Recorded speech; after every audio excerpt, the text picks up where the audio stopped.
Can grace be found in great loss, a brain tumor, a tense conversation with someone you love, letting go of control, learning to say no, and more?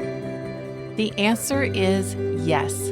Grace can be found in every chapter of our lives, the highs and lows, and even in our darkest, most desperate moments. Wendi Lou Lee joins us again for this episode as we continue the conversation of looking for grace in every circumstance of our lives. Welcome to Living the Reclaim Life podcast. I'm Denisha. We're glad you're here for conversations that revive hope, inspire healing, and encourage you to live a vibrant life with Christ. So grab a cup of coffee as we chat with today's guest.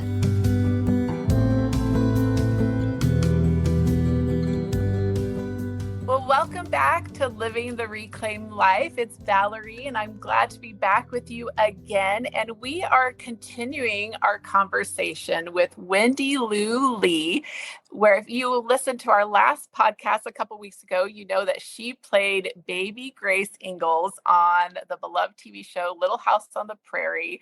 And I don't know, Wendi, you may have gained a few fans in the last few weeks. I hope you have. But Wendi's book, Red Tail Feathers, released last week on the 13th. And so if you ordered your copy, great, but there's still time. But we are going to continue our conversation about grace. I so love it, Wendi, how the timing of this couldn't have been more perfect as we were thinking about diving into what is needed for the journey of healing and how grace is so important to have that in our backpack as we walk each step with the Lord in our healing journey. So it is such a God thing. I'm so glad that we reconnected. Thank you again for being on our podcast, for joining us again as we continue to talk about grace. Oh, it's so great. I had so much fun the last time. Here we go again. So fun. And on our last episode, we have talked about how you encourage your readers to be on the lookout for grace. And I love that. I love having that little nugget even as you wake up every morning to be like, how can I see God's grace in my everyday? And that we really do, just any spiritual discipline, right? We really do have to train our eyes to see the goodness of God in all of our circumstances. And so continue to share with us a little bit about how you have experienced God's grace, especially when things don't go the way that you wanted them to, right? I think we all can relate to that, or when plans fail and when circumstances just aren't what you thought they would be. How have you learned to see God's grace? And I love your definition of God's grace. So share with us about that. Yes, this book was really about thinking about grace out of the box. And this whole definition of God's unmerited favor is just like the tangled up knot of a mess that sometimes I don't quite understand. And so I gleaned a lot of wisdom from a lot of smart people and made up this definition of grace as God's active involvement in our lives. Because if grace is just the good things that happen to us, then if it's just the favor, sometimes I don't always see it that way. And so how do you see grace in a way that actually makes sense for all the things that happen in your lives? Because really, God is working all the time. And even though in the moment, it might not seem like a good thing, it actually is a good thing because it's what God is developing in us through what he's actually doing in our life. And yeah, our plans, they fail all the time. And I think most recently I could share this is our plans.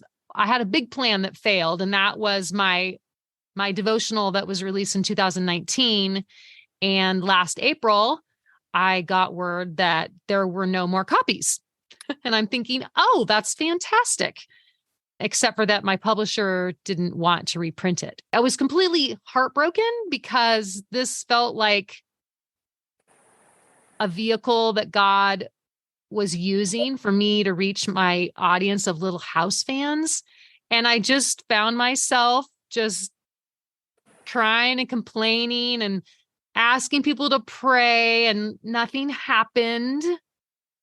And then about 6 months ago in February, I was going through this month-long journey of prayer and realized that I actually hadn't been praying about this at all. I just been griping. And God moved more in 3 days than I ever thought would be possible. That verse that says that God, He gives us more than all we ask or imagine. And first of all, we do have to ask, but then we just have to trust that God knows best, but believe He's going to do what will glorify Him most. And I learned during that time that God has 3 answers to our prayers: yes, no, and not yet. And those 10 months of me griping was the not yet.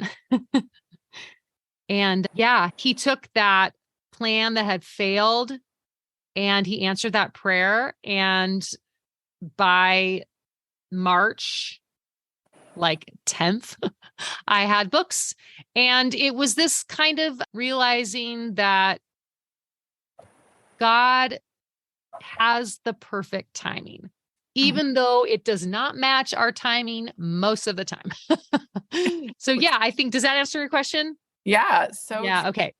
I can relate, like you said about prayer. I think that's convicting to me, because I wonder how many times that I really am complaining, and not where I think I'm praying, but I really am complaining. And I think that's where we look at Jesus: not my will, but your will be done. Jesus asked God to remove him from the suffering. He was in so much pain, but he knew that God had a plan. And right, I think about that in our lives, that when things don't go as we thought they were, and we're like you said, we have that limited definition of, okay, this is God's favor, but I thought God was a gracious God. Sometimes the grace of God is not giving us what we deserve, but also not always giving us what we have asked for, but giving us what He wants us to have. So that is so good. Wendi, as I have shared, I have read your book, and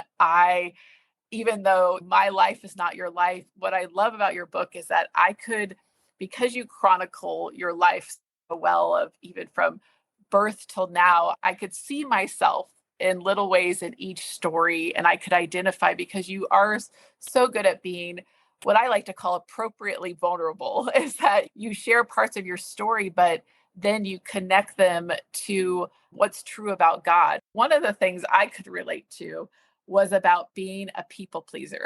as one, I like to call it recovering, right? We're recovering people pleasers. We're continuing to work on that. But as one recovering people pleaser to another, I love this quote. You said, "Grace knows when to say no. How people pleasing has never been a good guide to decision making." Let me say that again for the people in the back. It's so good. People pleasing has never been a good guide to decision making. Wow. How do you think people pleasing, Wendi, can actually lead to more hurt and harm than good? And how has learning to say no in your life given you so much more freedom to say yes to what God has for you? Yeah, I face this a lot. I used to say yes to everything because I felt like maybe if they were asking, that meant that God was asking, and I didn't want to say no to God. Mm. And I've just learned that saying no to good things is hard, but when you do say no to good things, you can say yes to even better things. And realizing that we only have a limited amount of time, energy, and also just maybe even wisdom.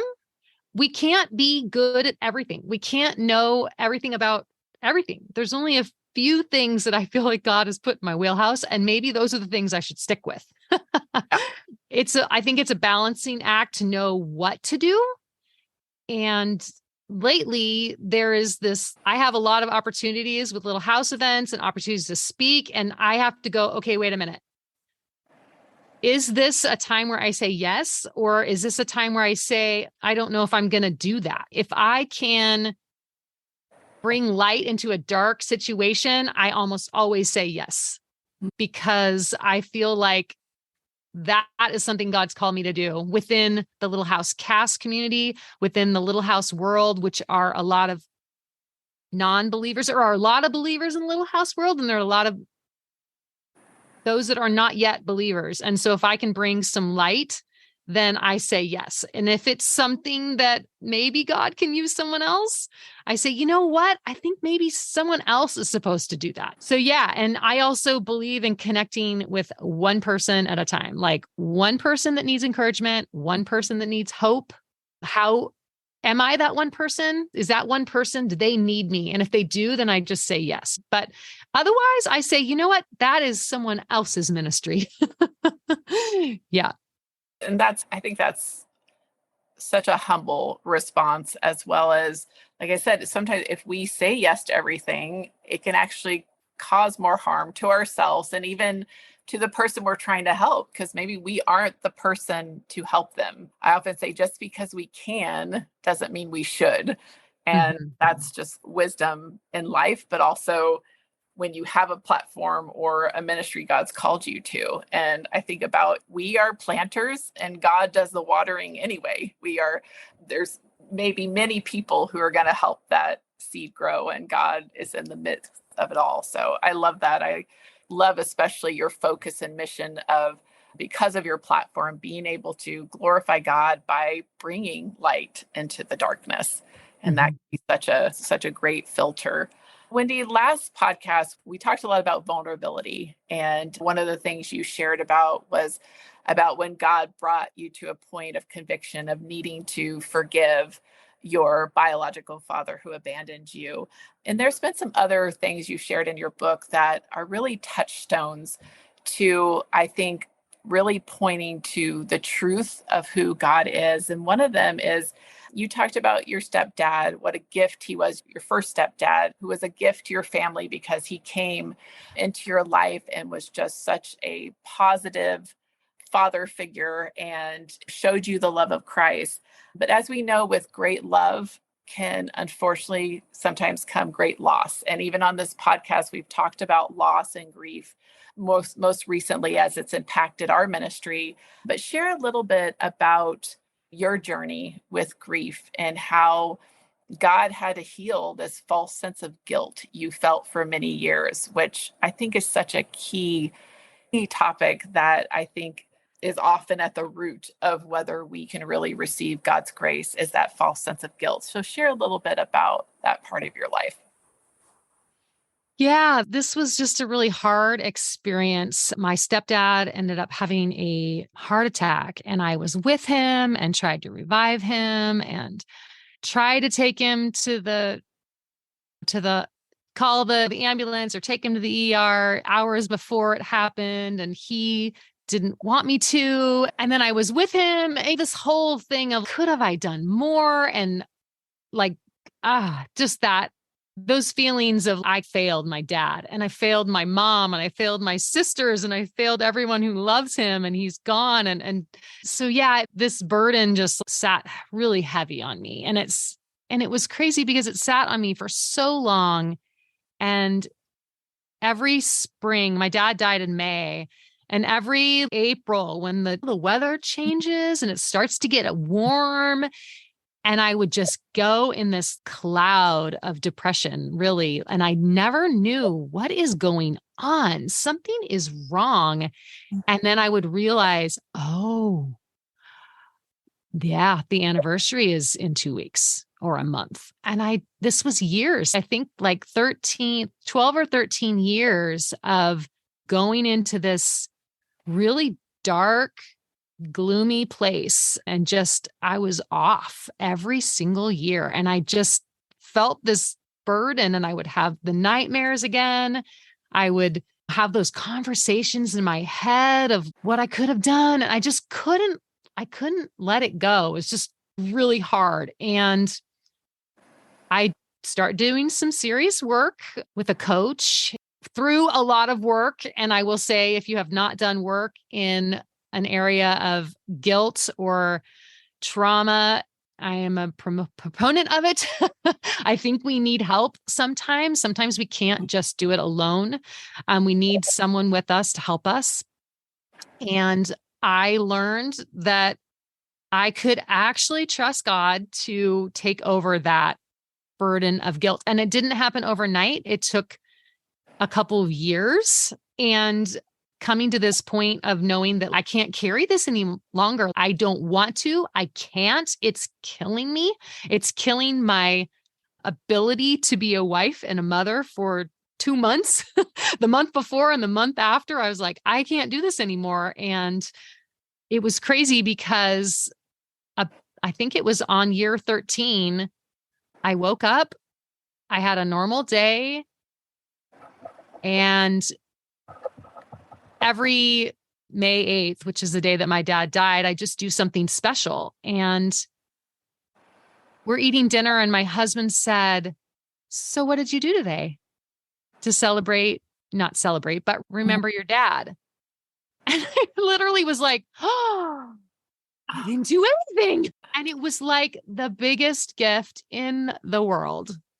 And there are other times that I remember my dad. I make a German chocolate cake every year on his birthday. We sing happy birthday to my dad. My kids are like, oh, we've done this a million times. They didn't even know him. But it was this beautiful thing where I finally realized, oh my goodness, I have overcome the burden of guilt. And I was like, thank you, Jesus. Like I probably just held on to it for too long, but God just said, you can trust me with this. And little by little, I was surrendering that to him. And now I just don't have to have that anymore. Now, I won't say that once in a while I think, oh, goodness. But it doesn't overwhelm me. It doesn't consume me. And then I just have to like over and over again, just say, God, like I'm giving this to you. Like you are the only one who's strong enough to carry it. So I'm going to just let you take it. And you are God. And I may not ever understand why Lanny had to leave us so soon. This is what's so amazing about grace, right? Is that grace, we do have the guilt of our sin, which God's grace is what frees us from that. But then, like I said, the counterfeit that Satan wants to often attack, the counterfeit, that false guilt, that burden of responsibility that's not ours, grace covers that as well. And that's what's so beautiful. And I love how you said that grace surrenders the burden of guilt. And that's so good. So you obviously are very familiar with grief. And we have, like I said, we've done a few podcasts on grief and have just had some great conversations about the purpose of grief, the beauty that can come out of the grieving process. So share with us a little bit about your relationship with grief as you've experienced losses like this and been in some of those dark places. Where did you see grace in the midst of your grief? Yeah, I think that grief is really about holding on to something that isn't really ours to hold on to. And God is so patient with us. He says, I really believe that God says, take your time letting go of this. It takes us all time, and all of us need a different amount of time to let go of that grief. Let go, let God take it and just hold it for us and keep it safe, because we can go back to grief anytime we want, because grief it's remembering who we've lost. It's also remembering why we love them. I don't think grief's a bad thing, but when we don't let God hold it for us, it can become so painful. And it's not always, grief is, I say it's grief is very complicated. and it doesn't happen all at once. It's definitely a slow process. I think that when God doesn't take your grief and just solve it, actually grief is like God just walking with us and holding us close as we heal. Yeah. Yeah. I had this moment after my dad died. This was a week later, and the whole family was in town, and my mom took us to this lake park, and she had a balloon for each of us. And we all released a balloon, and it was this beautiful moment of learning. All those balloons went up at different times, and some of them lagged and some of them went fast. And just this picture of like grief and how we all have a different timeline and a different process. We all have to do it in our own way. And slowly those balloons disappeared. And I'm not saying that grief will completely disappear. Mm-hmm. It could go for a really long time. But to see the beauty of these balls of color in the sky and thinking of this moment of these balls of color going up to heaven, and God's gathering these balloons and he's saying, I'm just going to hold these for you for just a little while. And don't worry, they're safe with me. And if you need to see a moment of color again, I have them for you. You know what I mean? So beautiful. Yeah. I love that imagery. I love the idea, like you said, letting God hold it for us, because blessed are those who mourn. We are going to mourn. Grieving is not a bad thing, but it can become an all-consuming thing, and letting God hold it, letting God walk with us. I love that. I love that beautiful imagery. One of the most defining moments in your life happened in 2015. And when I got to this place in your book, I was like, wow, because you call it the best day ever. And it wasn't your wedding day. It wasn't the birth of your children or even acting on TV, which all of those things are wonderful, but you call it the best day ever. And it was brain surgery. So share with us a little bit more about this defining moment in your life and the beauty of grace in that, and how you were able to call it the best day ever. It's a bizarre story because you wake up from surgery and you never know quite how you're going to respond. And this is how I responded. And I guess you need a little bit of background, because I found out about this brain tumor about 10 days before that. And it was obviously a shock. But for maybe the first time in my life, God just saying, I have your life in my hands. So just trust me. That's all you have to do is trust me. And it wasn't even saying you're going to be okay, or it was just this realization that God had me, and no matter what happened, I was good. And I really was. And people just didn't understand how I could be at such peace with this diagnosis. And there was a verse that I said while I was getting my brain scan, the very first brain scan, and it was totally grace, because the weekend before that, I was with a couple high school girls. I was a mentor to them. And we drove down to Southern California for this like girls' night thing. And we stayed in a hotel, and I, as a good mentor would be, said that we're going to memorize this verse over the weekend. And so we memorized this verse. And I remember, I don't know how God gave me this verse, and it's in this very strange translation. So forgive me, you probably won't recognize it, but it's okay. It's Philippians 3:10. And it says, for my determined purpose is that I may know him, perceiving, recognizing, and understanding the wonders of his person more strongly and more clearly. Okay. This verse, I don't know why I picked it, but I just memorized it. And then like literally a week later, I'm in this MRI tube. I've never been in an MRI before. And I said this verse because I have no idea what is in my brain. They just know that there's something in there that shouldn't be in there. And so I said this verse like 100 times while the scan was being done. And it really calmed me for that news. And I was like, God, the only thing that matters is that I know you more. Mm. And so I went into surgery really like,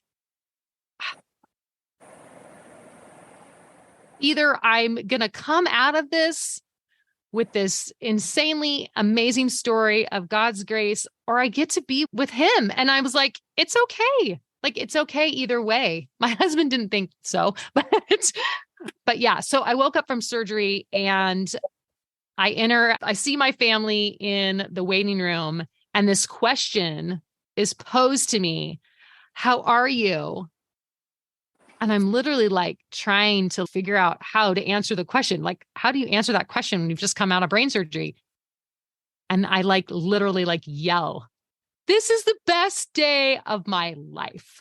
And everyone's laughing. And my husband's, "Oh no, she's lost her brain. Oh no, something happened in there."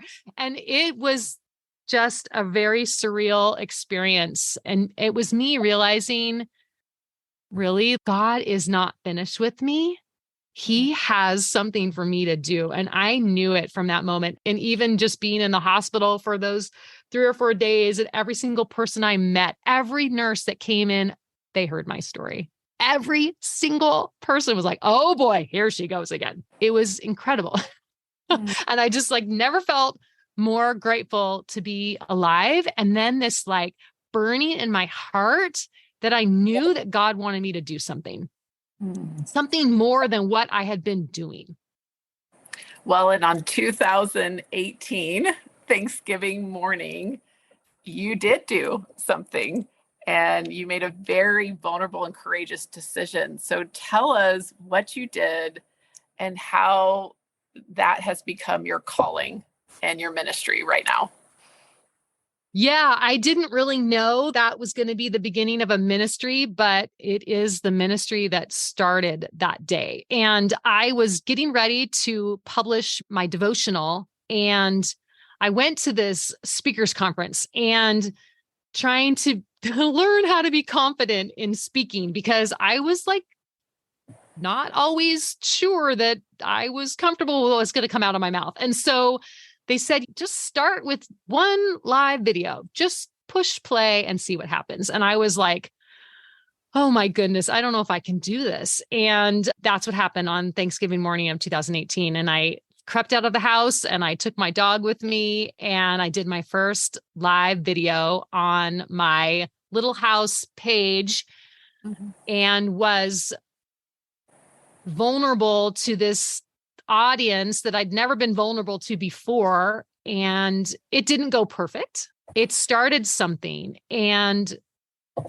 from then on, I did a weekly live video, and I'm still doing a weekly live video with them. And it is Baby Grace in real life. And they know that they're not just getting someone on a stage. They're actually getting someone who is a real person, who has real problems, who talks about the goodness of God, even when life is far from good.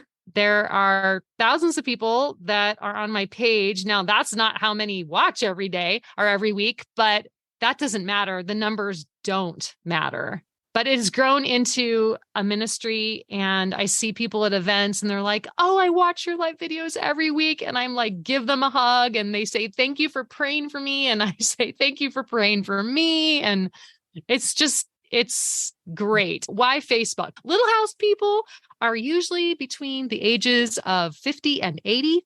And that is where most Little House people hang out. So I hang out on Facebook a lot. And I also have a Facebook group that I started called Big Time Grace. And I have almost 900 people on there. It's our 3rd year together. And the first year we read through the whole Bible in 2021 through the Bible Project, which was incredible. And then the second year we just read through the New Testament. And this year we are in a journey through the spiritual disciplines. We hang out every day together. We pray for each other, and I do a weekly live video with them. Like they are my people, and it's amazing. It's just amazing. So yes, sometimes you have to just be vulnerable and go for it.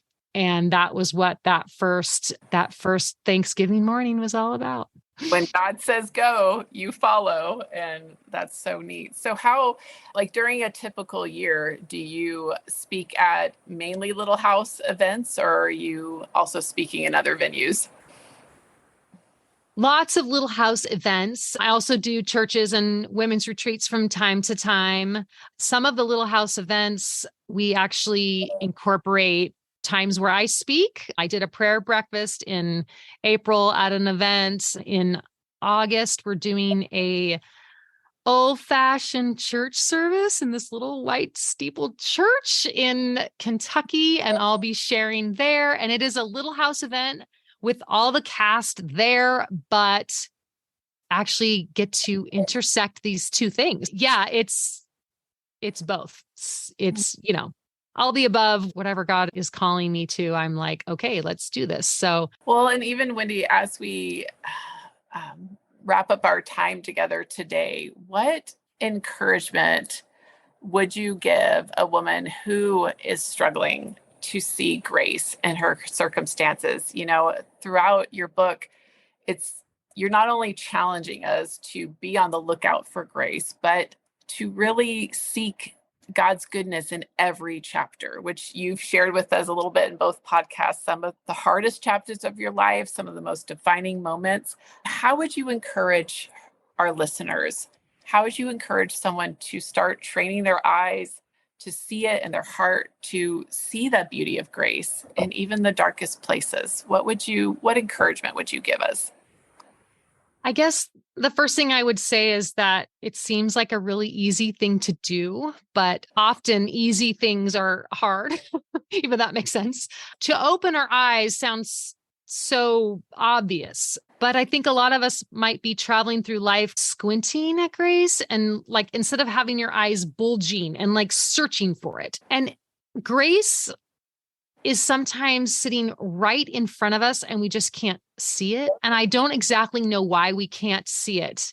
There's the stories in the Bible about how they can see and they hear things and they see things, but they really don't understand them. The disciples asked Jesus, what do you mean? And he's like, why can't you see this? Like, I've given you the eyes and the ears to see this. Why aren't you seeing it?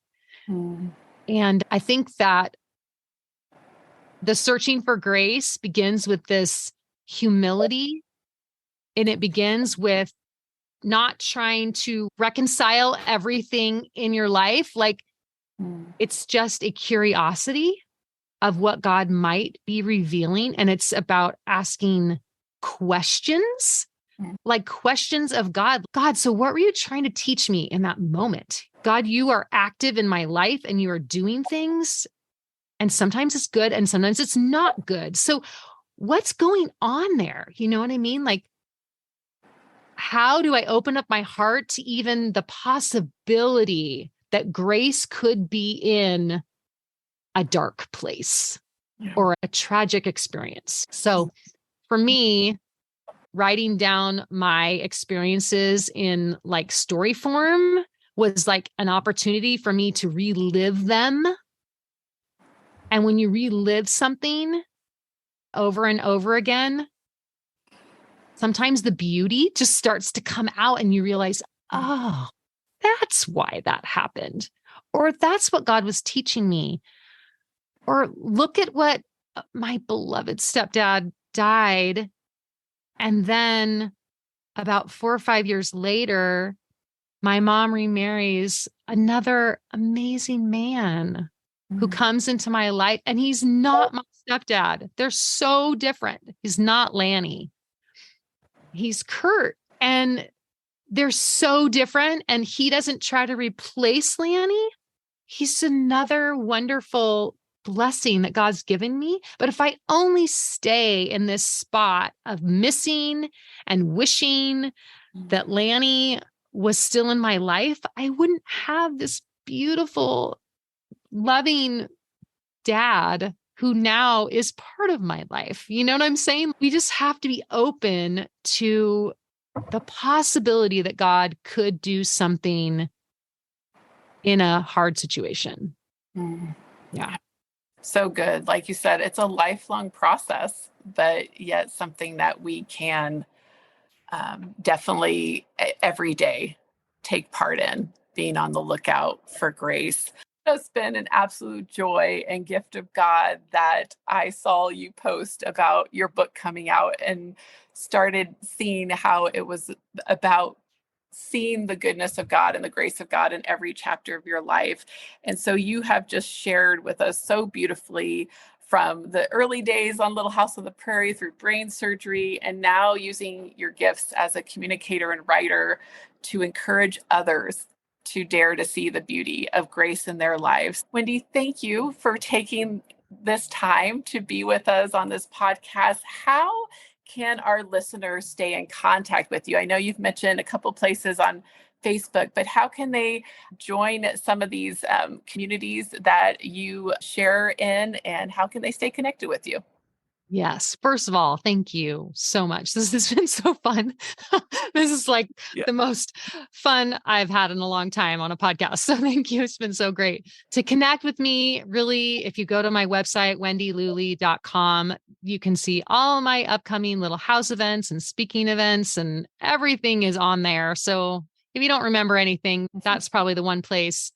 And I do have like a email list. So if you want to do that, you get a couple goodies. And actually, because this episode is airing after the release, one of those goodies will be a bonus chapter that is not included in the book. So if you want to hear one more bonus chapter, you can. Or maybe you have not gotten the book and you want to read that to see if you want to get the book. So that will be a little goodie if you want to do that. But yes, I do hang out on Facebook a ton on my Wendi Lou Lee as Baby Grace page.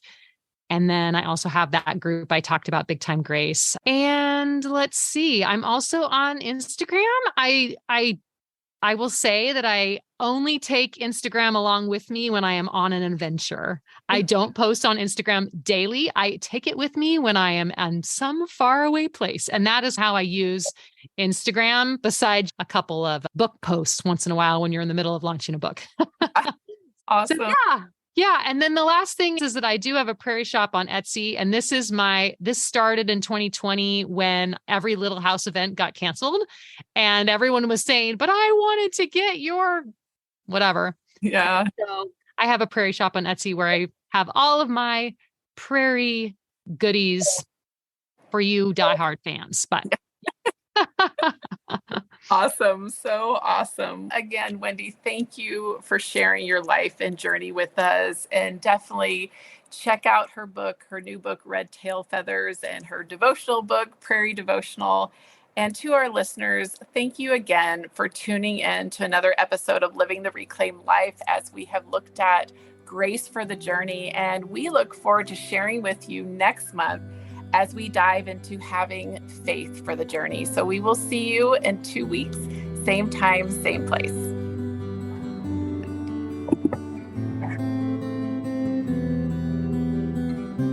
Thanks for listening. I pray you found hope in today's conversation and maybe even feel a little less alone in your story. Stay connected with us on Facebook and Instagram at Reclaimed Story. Want to learn more about living a reclaimed life and how you can be a part of our growing community of reclaimers? Check out our website at reclaimedstory.com. All of those links and more will be in the show notes. And if you enjoyed this inspirational podcast, be sure to subscribe, rate, and review. Not only will you be the first one to know when new content comes out, but it is also a huge help in helping us reach more people to live the reclaimed life.